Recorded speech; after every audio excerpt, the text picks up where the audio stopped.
시작해 보도록 할 텐데요. 자, 이렇게 앞에 부분은 여러분들이 직접 공부를 하시고 우리는 27번부터 공부해 보도록 하겠습니다. 자, 27번을 보면요. 외국인이 취업할 때는 그 업체가 하는 일이 무엇인지 정식으로 등록되어 있는지 확인해야 한다. 또한 취업을 하게 되면 무엇을 반드시 작성해야 한다라고 했는데요. 내가 어떻게 일을 할지, 언제 일을 하고 또 얼마나 돈을 받을지를 잘 적어야 되는데요. 그걸 뭐라고 하냐면 근로계약서라고 이야기를 합니다. 그래서 근로계약서를 반드시 써야 됩니다. 자, 이렇게 근로계약서를 작성하고 쓰고 나서요. 만약에 일을 하다가 문제가 생기면 어디에 이야기를 해야 됩니까?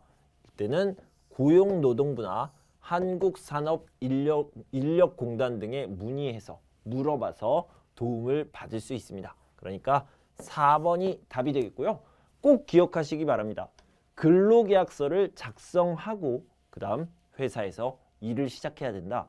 문제가 생기면 노동부, 그래서 고용노동부에 이야기를 해야 된다. 또는 한국산업인력공단에 이야기를 해야 된다. 이렇게 기억해 두시면 되겠습니다. 자, 한국의 수출에 대한 설명으로 옳은 것, 맞는 것을 찾아보도록 할 텐데요. 자, 이 부분은 이렇게 1960부터 해서 70, 80, 90 이렇게 이야기할 텐데요. 1960년대 앞에는 1950년 이렇게 붙여주시고 여기 1990년대 이후에는 2010년 이렇게 계속된다 라고 생각하시면 됩니다. 제가 뭐라고 얘기했냐면 여기에 굉장히 많은 것들이 들어가 있습니다. 하지만 여러분들은 한 글자씩만 기억하시면 된다고 그랬죠. 옷, 그리고 배, 그리고 차, 그리고 여기는 반. 반은 반도체를 얘기하는 거예요. 그래서 옷, 배, 차반 이런 식으로 순서대로 기억하시면 되겠고요. 여기에서 보면 이 옷은요, 가벼운 것이고 그리고 기술이 적은 것을 얘기해요. 그래서 옷을 만드는 것이 어려워요? 아니면 차를 만드는 것, 반도체를 만드는 것이 어려워요? 이게 당연히 어렵죠. 그래서 점점 어려운 것들을 만들었다. 다시 말해서 기술이 점점 좋아졌다. 이렇게 생각하시면 되겠습니다. 자, 첫 번째 변화는요. 가벼운 것에서 무거운 것으로 가는 겁니다. 무거운 것으로. 자, 옷은 가벼워요. 가벼운 옷이죠. 그런데 배는 아주 무겁습니다. 그래서 첫 번째 변화는 가벼운 것에서 무거운 것으로. 자, 차가 무겁습니까? 아니면 배가 무겁습니까? 그래서 이렇게 배가 있는데 배 위에 차가 엄청 많이 탈 수 있죠. 그러니까 아주 무거운 것으로 갔구나. 이렇게 생각하면 되겠고요. 그 다음에 기술이 점점 좋아진다. 기술이 좋아져서 자동차도 만들고 반도체도 만들 수 있었다라고 생각할 수 있습니다. 자, 이렇게 대표적인 것을 한번 예로 들어봤고요. 그 다음에 옷 같은 경우에는 가방, 그리고 가발 이런 것들을 많이 만들었다라고 알아두시면 되겠습니다. 자, 그리고 배와 같이 만들었던 거는 철강, 무거운 것들이요. 철강, 기계 이런 것들, 무거운 것들을 만들었다. 그리고 기술이 더 발전하니까 자동차를 만들게 되었고요. 그리고 전자제품을 만들게 되었습니다. 삼성, LG 이런 전자제품을 만들게 되었죠. 그리고 나서 반도체와 함께 신소재 그리고 휴대폰 이런 것들을 만들게 되었습니다. 자, 이렇게 제가 만약에 이렇게 많은 것들을 써놨다면 선생님 이거 언제 다 외웁니까? 라고 생각했을 텐데요. 여러분들은 이 빨간 글씨만 옷, 배, 차, 반도체 이렇게 외워두시면 되겠어요. 자, 여기를 봅시다. 한국 수출에 대한 설명으로 옳은 것, 맞는 것. 1950년, 60년에는 옷이라고 얘기했죠. 1970년대에는 뭐라고 그랬어요? 배라고 얘기했습니다. 1980년대는 뭐라고 그랬어요? 차, 자동차라고 얘기했습니다. 1990년대는 반도체 이렇게 얘기했는데요. 여기에 있네요. 그래서 4번이 답이 되겠습니다. 그래서 자동차 여기를 볼까요? 자동차는 언제요? 1980년대. 그 다음에 옷, 신발, 가방은 언제요? 1950, 60년대. 그 다음에 문화 콘텐츠 의료 서비스는 현재라고 생각하시면 되겠습니다. 자, 이렇게 정리해서 알아두시면 아주 좋겠습니다. 자, 사람들의 권리를 보호하고 사회 질서를 유지하기 위해 좋은 법을 만들었습니다. 좋은 법을 만드는 것을 뭐라고 하냐면 입법이라고 얘기를 합니다. 법을 만들어서 우리 약속해요 라고 있습니다. 자, 약속을 합니다. 약속을 하다. 약속, 몇 시에 만나자, 우리 이렇게 하자, 이렇게 약속을 하는데요. 이 약속을 그대로 하는 것, 그대로 똑같이 하는 것을 뭐라고 하냐면 지키다라고 얘기하죠. 약속을 지키다. 한번 써볼까요? 약속을 지키다. 자, 이걸 법으로 적용한다면 어떻게 되냐면 법을 만들다 이렇게 얘기할 수 있겠죠. 법을 만들다. 그리고 여기는 법을 지키다 이렇게 얘기할 수 있습니다. 법도 사람들과 함께하는 약속이죠. 우리 이렇게 합시다. 이렇게 정합시다 라고 하는 것이 바로 법이죠. 이렇게 법을 만드는 것을 방금 얘기한 것처럼 입법이라고 이야기하고요. 법을 지키다를 땡땡하다라고 표현할 수 있는데 법을 준수하다라고 얘기합니다. 지키다, 준수하다. 그래서 이렇게 법을 지키는 것을 다른 말로 준수하다, 법해서 준법이라고 얘기합니다. 법을 이렇게 만드는 것은 중요한데요. 이 법을 지키지 않으면 소용이 없습니다. 그래서 법을 잘 지켜야 됩니다. 준법 정신이 중요하다. 이렇게 이야기할 수 있습니다. 자, 계속해서 국가인권위원회와 권익위원회를 보도록 하겠습니다. 자, 여기 두 가지는요. 인권을 보호하기 위해서 만든 법들인데요. 이런 단체인데요. 여기서 보면 인권과 권익이 있습니다. 그래서 이 인권이라는 말이 나오면 국가인권위원회를 선택하면 되겠습니다. 그래서 여기에 나오는 말은 인권 침해를 막는 거예요. 막는 거 방지라고 얘기합시다. 방지. 막다. 인권 침해하면 안 돼요. 인권을 지켜야 돼요. 이런 이야기가 나오면 인권위원회 이것을 선택하면 되겠고요. 이 권익이라는 말이 나오면 어떤 거냐면 부패를 방지한다. 이걸 선택하시면 돼요. 이 부패라는 것은 안 좋은 것, 더러운 일을 하는 것, 나쁜 일을 하는 것을 막아준다라는 의미가 있습니다. 자, 그래서 가 같은 경우에는 인권에 대한 이야기가 나왔죠. 그래서 부패 방지는 나, 권익 이쪽이고요. 그다음에 나는 모든 사람의 기본적인 인권을 보호하기 위해서 인권이라는 말이 나오면 가, 인권위원회가 되겠죠. 그다음에 가는 인권 침해를 당한 사람들을 조사 구제 등을 요청할 수 있다. 인권 침해, 인권 맞네요. 가가 맞습니다. 나는 이민자나 외국인의 한국 적응을 돕고 상담과 소송 진행을 도와준다. 이거는 국가인권위원회와 국민권익위원회와 상관이 없습니다. 그러면 이건 어디에서 하느냐? 외국인 지원센터. 여기서 하는 일입니다. 엉뚱한 게 하나 나왔는데요. 이런 것도 알아두시면 좋겠습니다. 자, 여기 보면 유교 이야기를 좀 해볼까요? 유교에는 오륜이라는 게 있어요. 오륜. 원래는 이렇게 쓰지 않고 오륜이라고 그러죠. 삼강 오륜 중에 오륜이라는 게 있는데 한번 써볼게요. 먼저 붕우유신이라는 게 있습니다. 붕우유신. 그 다음에 장유유서라는 게 있어요. 장유유서. 그리고 부자유친. 그리고 군신유의라는 게 있고요. 그 다음에 부부유별이라는 게 있습니다. 몇 개죠? 5개가 맞죠? 이렇게 5가지의 윤리, 도덕, 마땅히 꼭 따라야 되는 것들이 있죠.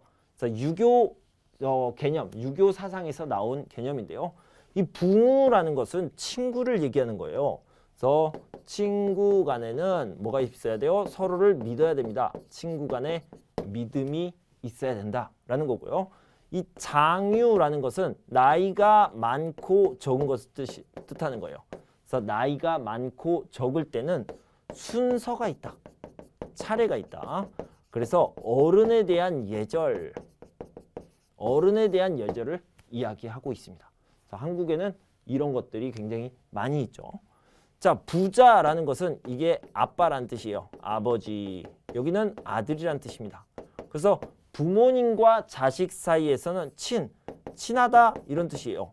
서로 친한 관계, 친밀한 관계, 가까운 관계를 유지해야 된다. 그래서 가족들끼리 서로 사랑해야 된다. 이런 의미가 들어가 있죠. 자, 그리고 군신이라는 것은 왕을 얘기하는 거예요. 왕과 신하, 그 밑에 있는 백성들을 얘기하는데 충성을 해야 된다. 왕에 대해서 충성을 해야 된다. 좀 옛날 이야기가 되겠죠. 그 다음에 이 부부라는 것은 남편이란 뜻이고요. 그리고 아내라는 뜻입니다. 한자로 쓰면 다른 글자예요. 이 별이라는 것은 구별, 다르다라는 뜻입니다. 다르다. 뭐가 달라요? 남편과 아내의 역할, 롤이 다르다. 여기 남편을 다른 말로 하면 남자를 얘기하는 거죠. 아내를 다른 말로 하면 여자를 얘기하는 거예요. 남자가 해야 할 일과 여자가 해야 할 일이 구별이 된다. 서로 다르다라는 것을 이야기하고 있습니다. 이것도 약간 옛날 이야기가 되겠죠. 자, 지금도 중요하게 생각하는 것들은 이런 것들이 있겠습니다. 친구 간의 믿음이 필요하다. 그다음에 나이가 많은 사람과 적은 사람에게는 순서, 차례, 예절이 있다. 그리고 아빠와 아들이 친해야 된다. 가족들끼리 서로 사랑해야 돼요. 유대감, 공동체 의식이 있어야 돼요. 이런 것들을 얘기하고 있는데요. 자, 여기서 다시 써보도록 하겠습니다. 여기 보면 친구 사이의 믿음, 붕우, 유신이 되겠고요. 어른과 아이의 순서, 예절, 이것을 장유, 유서라고 얘기합니다. 부모와 자녀 사이의 친밀한 관계, 부자, 유친 이렇게 얘기할 수 있겠죠. 자, 이렇게 유교의 사상을 가지고 설명할 수 있는 것은 무엇입니까? 조선의 유교가 오늘날까지 한국 사회에 영향을 많이 주고 있다. 이런 것들을 알 수 있습니다. 자, 이런 것들은요, 여러분들이 알고 있으면 문제를 푸는데 도움이 될 뿐만 아니라 또 한국 사회에 적응하는데, 한국 사회를 이해하는 데도 도움이 많이 되니까요. 꼭 정리해서 알아두시기 바랍니다. 자, 이 인물들과 가장 관계 깊은 것은 무엇입니까? 여러분들은 이 사람들을 알고 계신가요? 여러분들은 이 사람들을요, 지금 한국에 계시다면 자주 보고 있습니다. 어디에서요?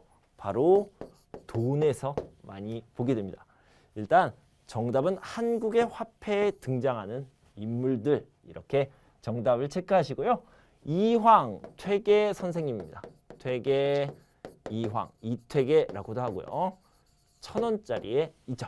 율곡이 선생님입니다. 율곡이 선생님은 5,000원짜리에 그려져 있습니다. 그리고 세종대왕 경우는 10,000원짜리에 그려져 있죠. 그리고 신사임당은 50,000원짜리에 그려져 있습니다.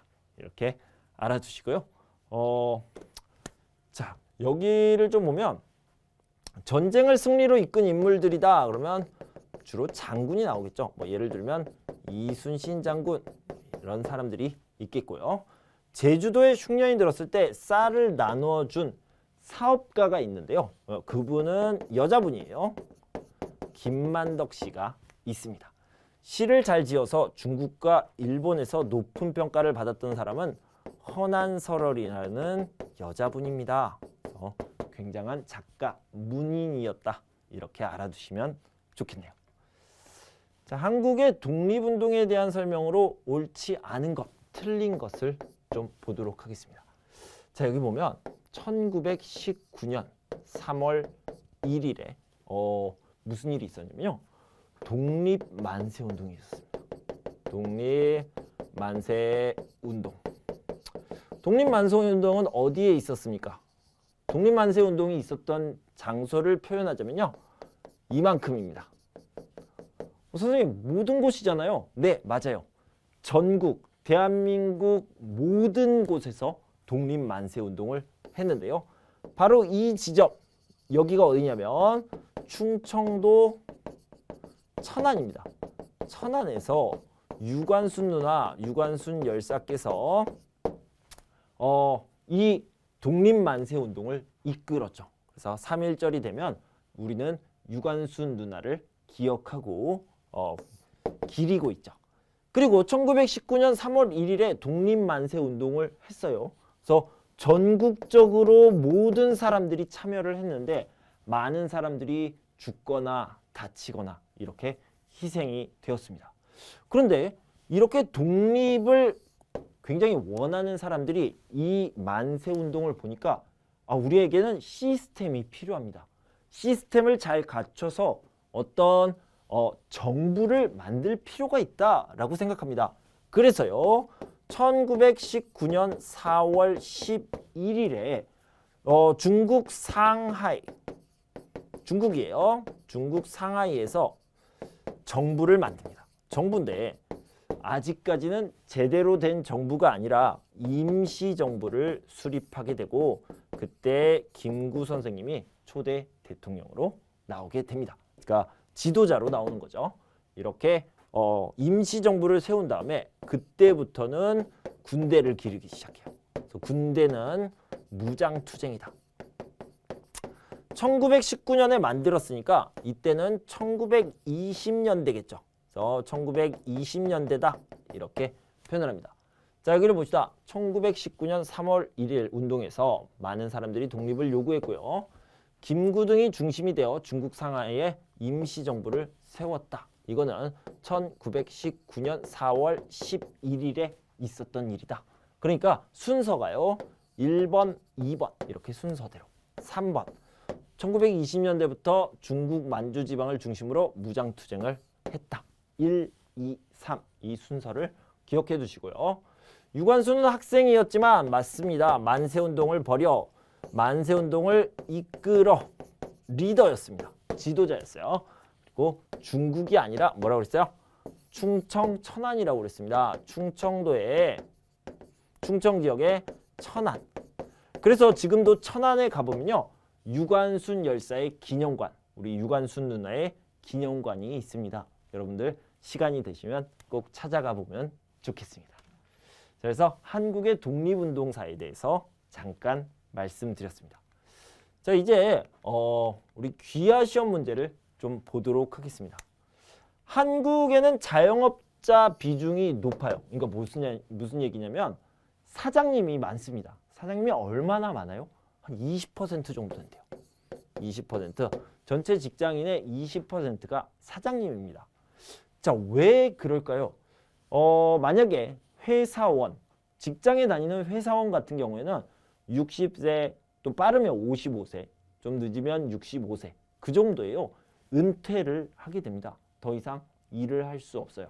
그런데 이 자영업자 사장님 같은 경우는요. 언제까지 할 수 있습니까? 죽을 때까지 일을 할 수 있습니다. 그래서 한국 사람들은요. 정년퇴임이 없기 때문에 계속 일할 수 있기 때문에 사장님을 선택하는 경우가 많죠. 자영업자를 선택하는 경우가 많습니다. 그리고요. 실제로 많은 사람들이 사업을 열어요. 오픈을 합니다. 그래서 중장년층과 청년층이 창업을 많이 하기 때문에 한국에는 자영업자들이 많은 편입니다. 이렇게 알고 계시고요. 자, 이거는 1950년대, 1960년대 이야기를 좀 해봐야 되겠습니다. 1960년대는요, 아빠랑 엄마랑 사랑을 했어요. 사랑을 하면 아이를 낳겠죠. 아이를 낳습니다. 아이를 몇 명 낳아요? 하나, 둘, 셋, 넷, 다섯, 여섯 명보다 많이 낳습니다. 실제로 조사, 통계를 보면요. 1960년대에는 한 가정의 자녀가 6명보다 더 많이 있습니다. 평균적으로 6명보다 더 많이 낳았대요. 와, 8식구가 한 집에서 이렇게 살고 있습니다. 그럼 어떻게 돼요? 8식구가 한 집에 살면 너무나 행복하고 아름다운 생활을 할 수 있습니까? 아니요, 그렇지 않습니다. 아이가 이렇게 많고 식구, 가족이 이렇게 많으면요, 당연히 가난해지게 되겠죠. 그래서요, 대한민국 정부에서는 아이를 이렇게 많이 낳으면 안 돼요. 이렇게 많이 낳으면 가난해집니다. 그래서 아이를 조금만 낳으세요 라고 얘기합니다. 어떻게 해요? 2명만 낳자. 2명만 낳자 라고 얘기했습니다. 근데 2명도 많아요. 2명도 많으니까 이제 1명만 낳읍시다. 이렇게 얘기를 하고 있죠. 이때가 언제였냐면 1960년대부터 1980년대까지 꾸준히 아이를 적게 낳으세요. 이렇게 이야기를 하는데요. 이것이 바로 산하 제한 운동입니다. 그러니까 출산, 아이 이런 뜻이죠. 그래서 아이를 낳는 것을 리미트, 제한하는 운동이다. 이렇게 1960년대부터 80년대까지 진행되었다. 여기 보세요. 둘도 많다. 아들, 딸 구별 말고 둘만 낳아 잘 기르자 하다가 이렇게 둘도 많다. 하나만 낳자. 이런 식으로 이야기를 하는 거죠. 그래서 3번 산하 제한 운동이 답이 되겠는데요. 시간이 흐르고 흘러서 2020년대가 됐습니다. 2020년대. 이때는 무슨 문제가 있어요? 저출산 문제가 있죠. 저출산 문제가 발생하니까 이제는 아이를 제발 낳으세요 라고 이야기하고 있습니다. 그래서 이건 옛날의 모습 산하 제한 운동이고요. 요즘의 모습 출산 장려 운동. 이제는 아이를 낳아야 됩니다. 이렇게 이야기하고 있습니다. 자, 분단 상황 속에서 생기는 문제로 볼 수 없는 것, 아닌 것을 보도록 합시다. 분단이라는 것은 이렇게 대한민국이요. 나눠져 있죠. 이렇게 나눠져 있습니다. 나눠져 있는데 나눠져 있기 때문에 문제가 많이 생깁니다. 북한과 남한이 나눠져 있기 때문에 많은 돈을 국방비로 나라를 지키는 데 씁니다. 북쪽에서는 남한이 쳐들어올까봐, 남한에서는 북한이 쳐들어올까봐 여기에서 돈을 엄청 많이 쏟아붓죠. 이걸 바로 국방비라고 이야기하는데요. 그래서 국방비가 많이 들어요. 남과 북의 언어나 생활 방식이 달라졌고요. 남북한 갈등으로 많은 사람들이 불안해합니다. 이산 가족들, 그러니까 여기에 있던 사람들이 이쪽으로, 여기 있던 사람들이 이쪽으로 자유롭게 이동합니까? 아니요, 그렇지 않습니다. 자유롭게 고향을 방문할 수 없다. 이것이 문제가 되고 있죠. 자, 단결권, 단체 교섭권, 단체 행동권. 이것은요, 헌법에 나와 있어요. 헌법에. 왜요? 근로자의 권리를 보장하기 위해서. 근로자의 권리를 보장하기 위해서 이 세 개, 노동 3권이라고 하는데요. 여기 나와 있죠. 노동 3권은 헌법에 따라서 근로자의 권리를 보호하기 위한 것이다. 하나 더 쓸게요. 보호하기 위해서 헌법에서 이런 노동 3권을 만들었는데요. 단결권이라는 것은 모이다라는 뜻이에요. 그래서 이 단결이라는 말이 들어가면 돼요. 단체 교섭권, 그러니까 합의를 하는 거예요. 우리 이야기 좀 합시다. 그래서 사장님과 노동자가 이야기를 하는 거예요.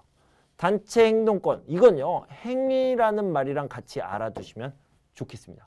그래서요, 여기 보면 자, 이렇게 나눠서 근로자가 노동조합을 결성할 수 있다. 이게 뭐예요? 모이다라는 뜻이죠. 이 결자가 있잖아요. 그래서 단결권을 얘기하는 거예요. 단결권. 아니에요. 자, 그다음에 교섭이 잘 되지 않았을 때는 행위를 할 수 있다. 그래서 행동권을 이야기합니다. 자, 그다음에 노동조합이 사용자와 근로조건에 대해서 교섭할 수 있다. 그러니까 당연히 교섭권, 합의를 보는 거예요. 이야기 좀 합시다. 이렇게 이야기할 수 있겠죠. 2번이 정답이 되겠습니다. 여러분들이 나중에 이런 문제를 봤을 때는요. 이걸 잘 보세요. 단결권은 모인다, 단체를 만든다 이렇게 생각할 수 있고요. 그 다음에 교섭권은 교섭이라는 말, 합의라는 말이 나오는 거예요. 사장님과 노동자가, 근로자가 대화를 나눈다. 그 다음에 행동권은 행위 이 단어, 이 어휘를 찾아서 선택하시면 좋겠습니다. 자, 이번에는 경찰이랑 검찰을 보도록 합시다. 검찰. 이 경찰이라는 것은요, 여러분들이 잘 알고 있는 폴리스가 되겠죠. 그래서 이 경찰이 범인을 체포를 합니다. 체포를 하고, 그래서 붙잡는 거죠. 그리고 검찰에게 넘기면 검찰은 법원에서 재판을 하게 됩니다. 자, 여기로 봅시다. 범죄가 발생하거나 발생한 것으로 판단되면 경찰이나 검찰이 수사를 시작합니다. 이때 범죄의 혐의가 있어서 조사를 받고 있지만 아직 기소되지 않은 사람들은 피의자라고 얘기합니다. 피의자. 그다음에 경찰이 피의자를 검찰에 넘기면 검찰은 사건을 재판에 넘길지 결정합니다. 검사가 재판을 요청하여 기소된 사람들을요, 피고인이라고 하죠. 피고인. 이렇게 얘기할 수 있습니다. 자, 여기를 보면 가와 나는 민사재판에서 볼 수 있다? 아니요. 형사재판에서 볼 수 있습니다. 범죄니까 이 형사재판은 범죄자를 재판하는 거예요. 범죄자, 범죄 사건입니다. 그 다음에 가와 나는 유죄 판결 전까지 무죄이다. 네, 맞습니다. 그 다음에 가와 나의 입장을 듣고 양형, 얼마나 벌을 줄지를 결정하는 것은요, 가와 나, 그러니까 피의자와 피고인의 입장을 듣고 있는 게 아니라 여기 뭐예요? 변호인의 입장을 듣는 거예요. 변호인의 얘기를 듣고 가는 변호인의 도움을 받을 수 있지만 나는 받을 수 없다. 아니에요. 왜냐면 좀 자세히 쓸게요. 모든 사람이 변호인의 도움을 받을 수 있다. 변호인의 도움을 받을 수 있습니다. 이렇게 알아두시면 되겠어요. 그래서 2번이 답이 되겠습니다. 다음 중 한국의 민주주의 발전에 기여한 사건이 아닌 것은, 자, 이거는 유명한 게요. 한국전쟁이죠. 한국전쟁. 언제예요? 1950년에 일어난 사건입니다. 얼마 동안 했어요? 1950년부터 1953년까지 무려 3년 동안 전쟁을 했습니다. 굉장히 슬픈 사건이죠. 하지만 민주주의와는 관계가 없습니다. 자, 4.19 혁명은 1960년에 일어났고요. 6월 민주항쟁은 1987년, 5.18 민주화 운동은 1980년에 일어난 사건으로 한국의 민주주의 발전에 굉장히 큰 영향을 끼친 중요한 사건들입니다. 그래서 여기서는 1번이 답이 되겠습니다. 자, 마지막 문제예요. 한국은 시장경제체제로 사람들이 자유롭게 경제활동을 할 수 있고 원하는 직업을 가지는 것은 물론 일한 대가도 개인이 소유할 수 있다라고 했는데, 이렇게 개인의 재산, 예를 들어서 이 옷 누구 거예요? 대한민국 거예요? 아니요. 임준 선생님 겁니다. 내 거예요. 이렇게 내 거, 개인이 소유한 것을 뭐라고 하냐면 사유재산이라고 합니다. 임준 선생님의 차, 임준 선생님의 집, 임준 선생님의 땅, 이런 것들은 다 임준이 가지고 있는 거예요. 임준이라는 개인이 가지고 있는 겁니다. 개인이 소유한 것, 사유재산. 또한 사유재산이 보장되기 때문에 국가가 개인의 재산권을 함부로 침해할 수 없다. 이것이 바로 사유재산권에 대한 이야기가 되겠습니다. 자, 이렇게 종합시험 실전 모의고사 5회까지 다 풀어봤습니다. 여러분 공부하시느라 수고 많으셨고요. 저는 다음 시간에 또 새로운 컨텐츠로 찾아뵐 텐데요. 그때까지 여러분 건강하고 행복하세요. 감사합니다.